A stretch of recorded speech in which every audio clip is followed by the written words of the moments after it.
In autumn, when the harvest moon is full, strange things happen in these mountains.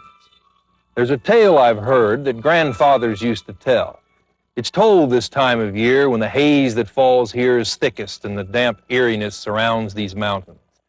For 2 days the mountain sky had been weeping, and the mist in the valleys clung to you like a newborn baby to its mother.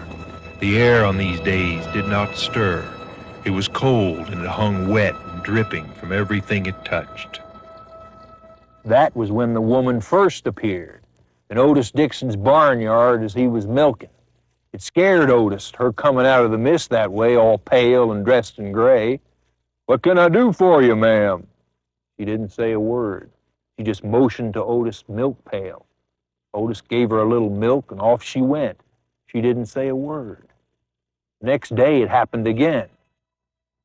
On the third day, when the woman appeared and the same thing happened, it got to bothering Otis real bad, enough that he decided to follow her. It was the best he could do just to keep her in sight, and maybe it would have been better for Otis if he hadn't. Her trip took her out of town through Wilson's Bottoms and into the town graveyard.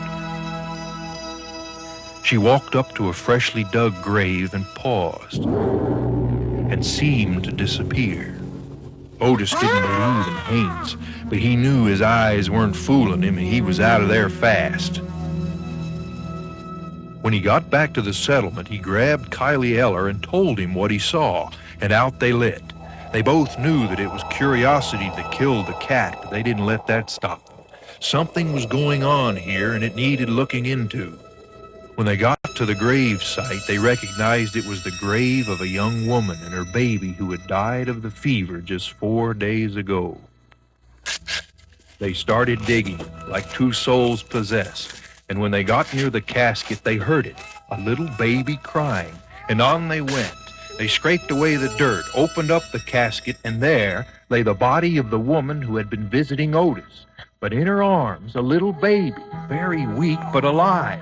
The baby could be saved, just what the mother's spirit wanted, because there, beside her body, in that pine box, was Otis's little milk pail. Strange things happen in these mountains. Some folks say that on Halloween, when the cold gray frost shrouds the Great Smokies, you can hear it still. Amidst the howling winds in the night jars, it is the mournful wail of a mother's plea. At least, that's what your grandfathers might have told you.